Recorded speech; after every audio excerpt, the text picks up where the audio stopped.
Hello, history nerds and historians. My name is Krystina, and this is Effed Up History. This is where we talk about a little tidbit from history that's super fucked up, but this is a bonus episode, so we will not be talking fully about like little tidbits from history that are super fucked up, but we will be reading letters from King Henry VIII to Anne Boleyn. Their story is super fucked up.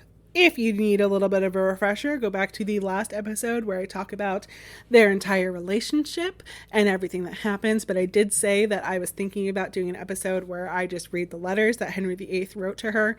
And that is what we are doing now. Okay, so without further ado, Krystina reads early modern English. Yeah. Anyway, so the first letter that we have, like I kind of said, is from May of 1527. It's right after Anne Boleyn left court and went to Hever Castle. So this letter reads, "In turning over in my mind the contents of your last letters, I have put myself into great agony, not knowing how to interpret them, whether to my disadvantage, as you show in some places, or to my advantage, as I understand them in some others. Beseeching you earnestly to let me know expressly your whole mind as to the love between us two.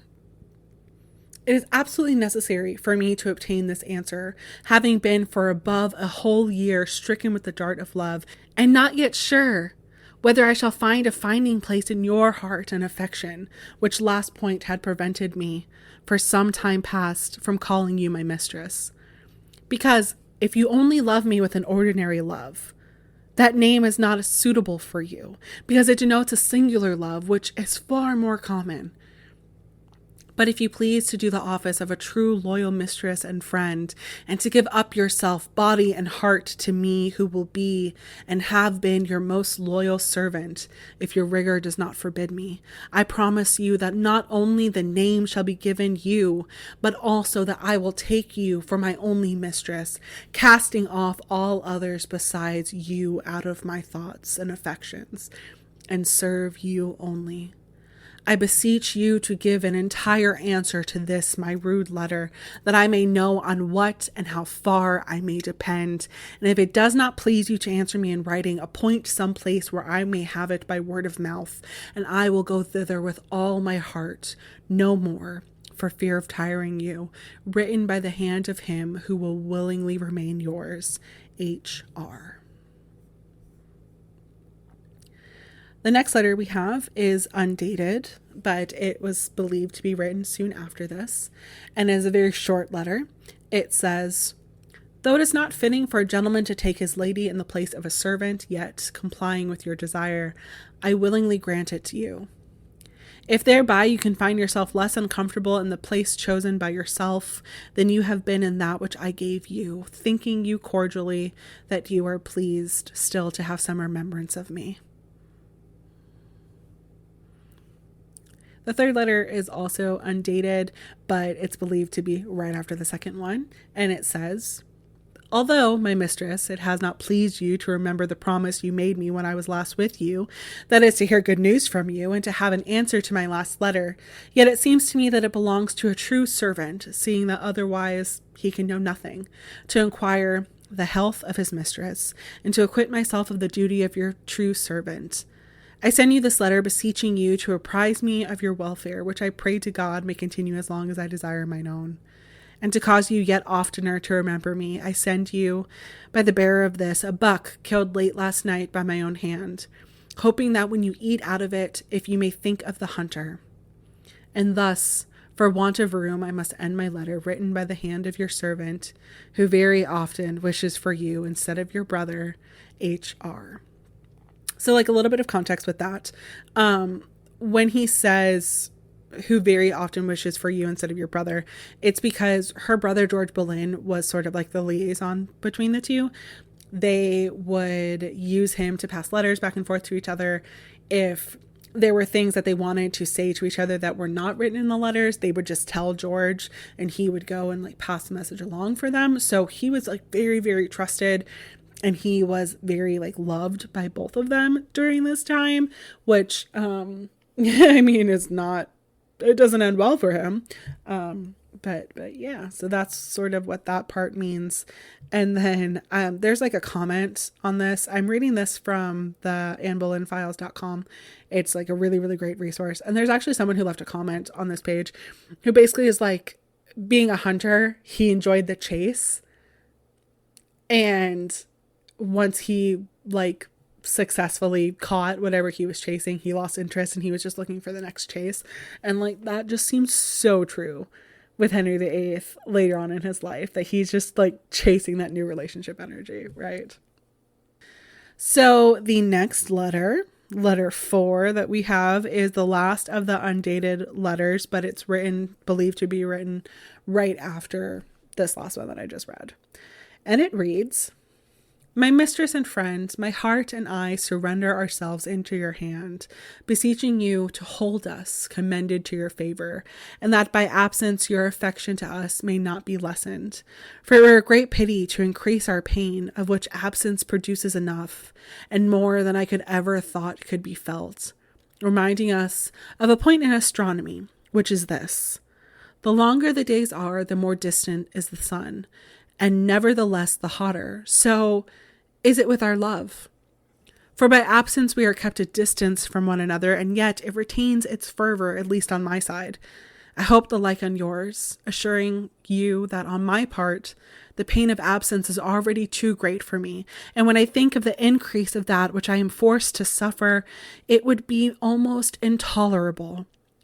But for the firm hope I have of your unchangeable affection for me, and to remind you of this sometimes, and seeing that I cannot be personally present with you, I now send you the nearest thing I can to that, namely my picture set in a bracelet, with that whole of the device which you already know, wishing myself in their place, if it should please you. This from the hand of your loyal servant and friend, H.R." Now, before I continue to the next letter, I just want to say, if Anne actually liked Henry VIII, then these would be super romantic letters. If Henry left court to get the fuck away from Henry VIII because he was being a creep, these would be stalkerish letters. Could you imagine receiving like texts and emails from someone nowadays writing stuff like this? You would get a restraining order, right? Like if you were not interested in them, you would get a fucking restraining order. This is ridiculous. Anyway. The next letter number 5, is written in July of 1527, and it says, "For a present so beautiful that nothing could be more so, considering the whole of it, I thank you most cordially, not only on account for the fine diamond and the ship in which the solitary damsel is tossed about, but chiefly for the fine interpretation and the too humble submission which your goddess hath used towards me in this case. For I think it would be very difficult for me to find an occasion to deserve it, if I were not assisted by your great humanity and favor, which I have always sought to seek, and will seek to preserve by all the kindness in my power, in which my hope has placed with its unchangeable attention, which says, Aut illic aut nullibi, which translates to either there or nowhere. The demonstration of your affections are such, the beautiful mottos of the letter so cordially express, that they oblige me forever to honor, love, and serve you sincerely, beseeching you to continue in the same firm and constant purpose, assuring you that on my part I will surpass it rather than make it reciprocal, if loyalty of heart and a desire to please you can accomplish this. I beg also, if at any time before this I have in any way offended you, that you would give me the same absolution that you ask, assuring you that henceforth my heart shall be dedicated to you alone. I wish my person was so too. God can do it, if he pleases, to whom I pray every day for that end, hoping that at length my prayers will be heard. I wish the time may be short, but I shall think it long till we see one another. Written by the hand of that secretary who in heart, body, and will is your loyal and most servant. And on this one at the bottom, he writes AB inside of a little heart. So it seems like this letter is saying that Anne Boleyn had sent him a gift and maybe asked him to forgive her for something, or forgive her for like any past offenses. So perhaps she's like apologizing that she left, or, you know, she's apologizing in any way that she may have upset him in leaving or by keeping apart from them. may also just be apologizing for not writing back to him, because in one of the previous letters, he kind of chastises her for like, I thought you were going to write me and you didn't. So obviously, again, we don't know because we don't have any of her responding letters, or at least they haven't been found at this point in time. But yeah, that's sort of what it seems to mean here.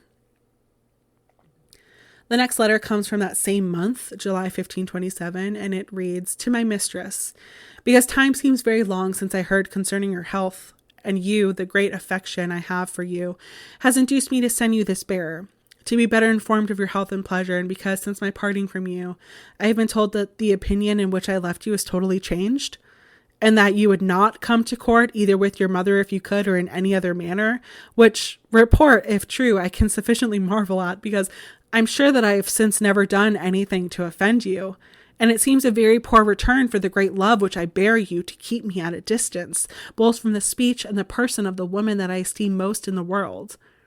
And if you love me with as much affection as I hope you do, I'm sure that the distance of our two persons would be a little irksome to you, though this does not belong so much to the mistress as to the servant. Consider well, my mistress, that absence from you grieves me sorely, hoping that it is not your will that it should be so, but if I knew for certain that you voluntarily desired it, I could do no other than mourn my ill fortune and by degrees abate my great folly. And so, for lack of time, I make an end of this rude letter, beseeching you to give credence to this bearer and all that he will tell you from me. Written by the hand of your entire servant, H.R." So this is the letter that I sort of mentioned in my episode about Anne Boleyn, where it seems like she's like, nah, dude, like, I'm not coming back to court. So it seems to me that maybe when she sent that letter with the small gift that was apologizing for any offenses, that maybe she was just like, hey, I'm sorry for anything that I've done in the past. Take this gift as a way for me to say I'm done, and maybe going to look for something else. Like, again, we don't have any letters from her, but reading this is sort of what I gather from it, is maybe that last gift was something that sort of was like a goodbye gift from her, because she never responded to the letter where he's like, oh, thank you so much. I love my gift and I love you also. She never responded to it because he's chastising her here that he hasn't heard from her in a while. And this is the last letter that we have from 1527. The next letter that we have is from 1528. So this next letter was written in February of 1528. Like I said in my episode, this is when it sort of seems like he was starting the annulment process. So maybe he never heard back from that last letter, and he's like, if I really want her, I just need to get this annulment or an ending my marriage over with. And maybe that's why he wrote this letter. So it reads, "Darling, these shall be only to advertise you that this bearer and his fellow be dispatched with as many things to compass our matter, and to bring it to pass as our wits could imagine or devise, which brought to pass, as I trust, by their diligence. It shall be shortly you and I shall have our desired end, which should be more to heart's ease and more quietness to my mind than any other thing in the world. As with God's grace, shortly I shall trust be proved, but not so soon as I would it were. Yet I will ensure you that there shall be no time lost that may be won, and further cannot be done, for ultra pos non est. Keep him not too long with you, but desire him for your sake, to make the more speed, for your sooner we shall have word from him, the sooner shall our matter come to pass, and thus upon trust of your short repair to London, I make an end of my letter, my own sweetheart. Written with the hand of him which desireth as much to be yours as you do to have him, H.R. And that terrible French that I mispronounced means one can't do more than is possible. The next letter we have begins this series of letters in June and July of 1528 when Anne is sick. So this reads, this one is from June 16th, 1528, and it reads, "There came to me suddenly in the night most afflicting news that could have arrived. The first, to hear of the sickness of my mistress, whom I esteem more than all the world, and whose health I desire as I do my own, so that I would gladly bear half of your illness to make you well. The second, from the fear that I have of being still longer harassed by my enemy absence much longer, who has hitherto given me all possible uneasiness, and as far as I can judge, is determined to spite me more, because I pray God to rid me of this troublesome tormentor. The third, because the physician in whom I have most confidence is absent at the time when he might do me the greatest pleasure. For I should hope by him and his means to obtain one of my chief joys on earth, and that is the care of my mistress. Yet, for want of him, I send you my second, and hope that he will soon make you well. I shall then love him more than ever. I beseech you to be guided by his advice in your illness. In so doing, I hope soon to see you again, which will be to me a greater comfort than all the precious jewels in the world.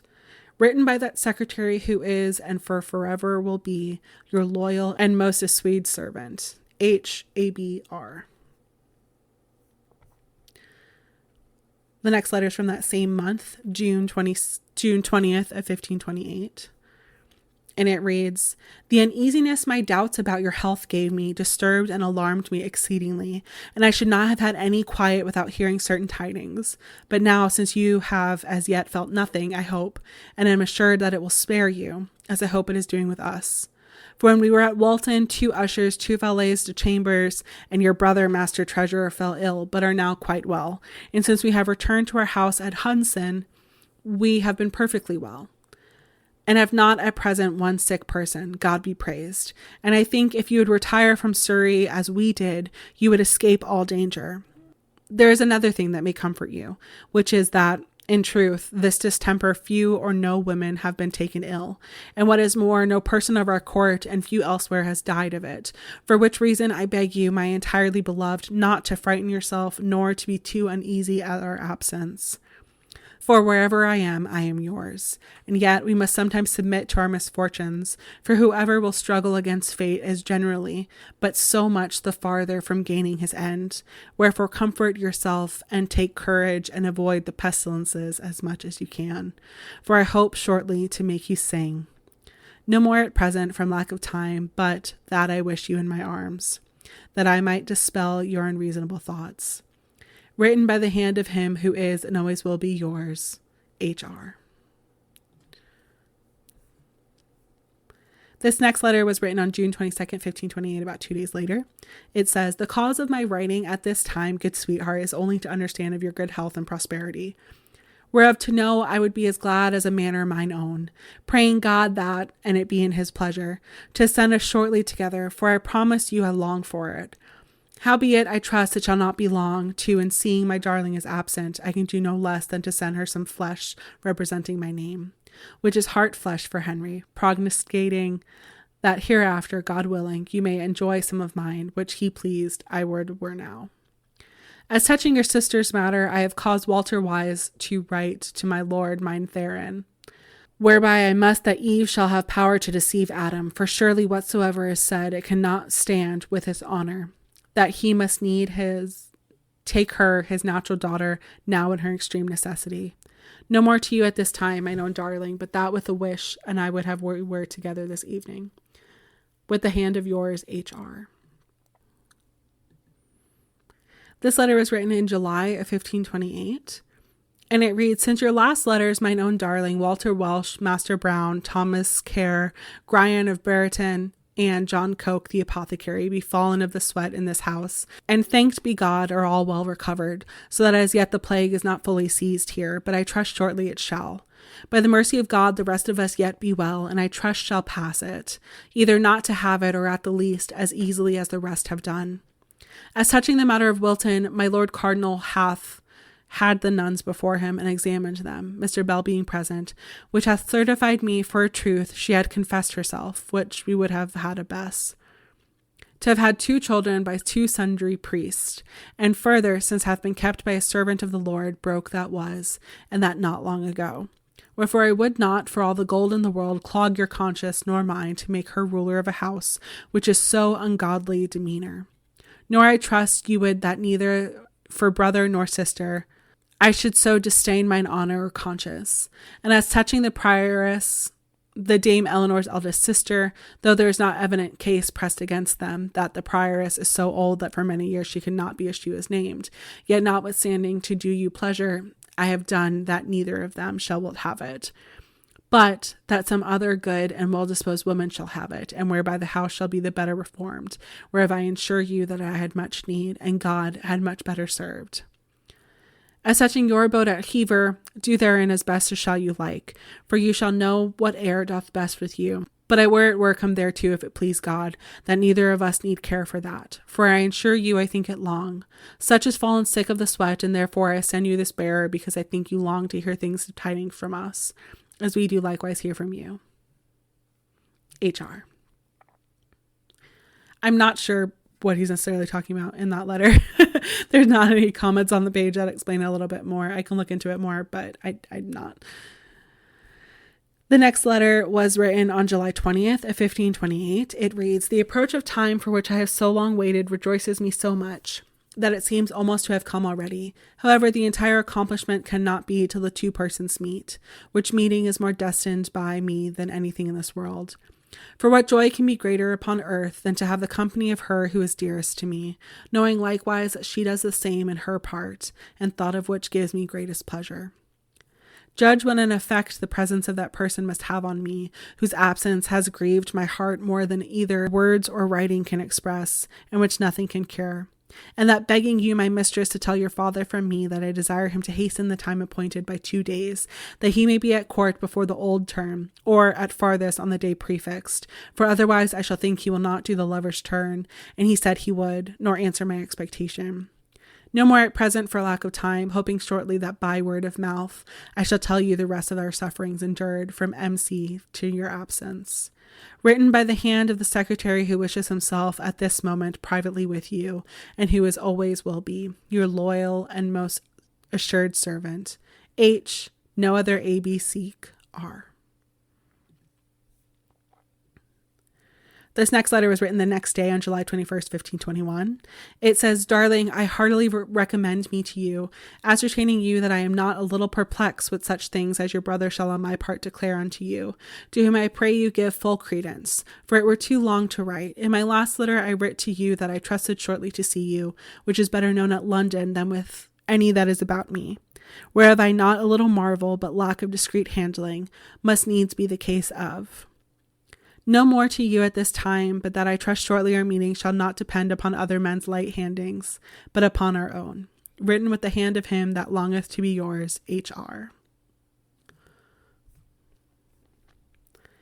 This letter was written in August of 1528. It reads, "Mine own sweetheart, this shall be to advertise to you of the greatest elegantness that I find here since you departing for I assure you, methinketh the time longer since your departing now last, than I was wont to do for a whole fortnight.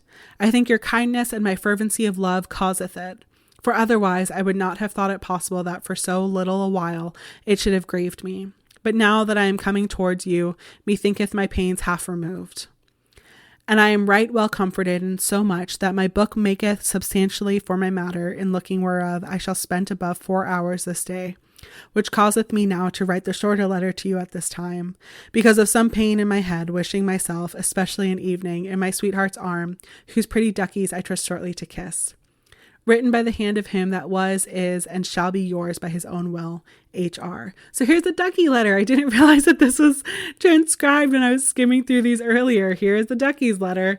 Duckies means boobs. This next letter is letter 15. There are 3 more, including this one. This was written on August 20th of 1528. It says, "Darling, though I have scant leisure yet, remembering my promise, I thought it convenient to certify you briefly in what case our affairs stand. As touching a lodging for you, we have got one by my lord's cardinal's means, the like whereof I could not have been found hereabouts for all causes. As this bearer shall more show you as touching our other affairs, I assure you there can be no more done, nor more diligence used for all manner of dangers, better both foreseen and provided for. So that I trust it shall be hereafter to both our comforts, the specialties whereof were both too long to be written, and hardly by messenger to be declared. Wherefore, till you repair hither, I keep some things in store, trusting it shall not be long too. For I have caused my lord your father to make his provisions with speed, and thus for lack of time, darling, I make an end of my letter, written with the hand of him, which I would were yours, H.R."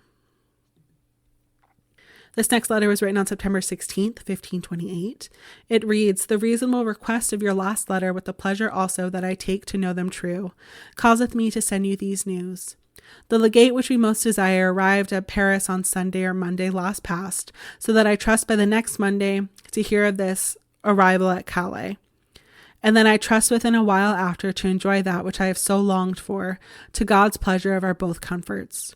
No more to you at this present, mine own darling, for lack of time, but that I would you were mine arms, or I in yours, and that I think it long since I kissed you. Written after the killing of a hart at 11 o'clock, mending, with God's grace tomorrow, mightily timely to kill another, by the hand which I trust shortly shall be yours, Henry R. And the last set of love letters that we have from Henry was written at the end of October 1528, and it says, "To inform you with what joy it is to me to understand of your conformableness with reason, and of the suppressing of the inutile with vain thoughts with the bridle of reason. I assure you all the good in this world cannot be counterposed for my satisfaction, and knowledge and certainty thereof, whereof, good sweetheart, continue the same, not only in this, but in all your doings hereafter, for thereby shall come, both to you and me, the greatest quietness that may be in this world. The cause why the bearer says so long is the business I have had to dress up gear for you, in which I trust ere long to cause you occupy. Then I trust to occupy yours, which shall be recompense enough to me for all my pains and labor. The unfeigned sickness of this well-willing legate doth somewhat retard with access to your person. But I trust verily that God shall send him health. He will with diligence recompense his demur. For I know well where he hath said, touching the saying in the brute, that he has thought imperial, that it shall be well known in this matter that he is not imperial, and thus for lack of me, sweetheart, farewell. Written with the hand which fain would be yours, and so is the heart, R.H. So those are the 17 letters that we have written in 1527 and 1528 between Henry VIII to Anne Boleyn. Although, again, we do not have her responses. We can kind of take these letters and speculate what some of the things were that they may have talked about and where we can build some of our opinions to creating the figure that is Anne Boleyn. So next time I will be talking about some more of Henry VIII's wives, but I just wanted to read this little bit of a bonus episode to you guys because some of these letters are gorgeous and some of these letters are hilarious. But they're all very sad when you think about how their marriage ended. That there was so much potential love. There was definitely some affection. There was at least infatuation. And it ended with Anne being tossed aside and executed for crimes that she most likely never committed. So, yeah. Thank you so much for listening. If you like what you heard and want to hear more, please consider subscribing or leaving a review or joining my Patreon. And remember, friends, history may be watching you, so don't fuck it up. And guard your little duckies, my friends. Bye.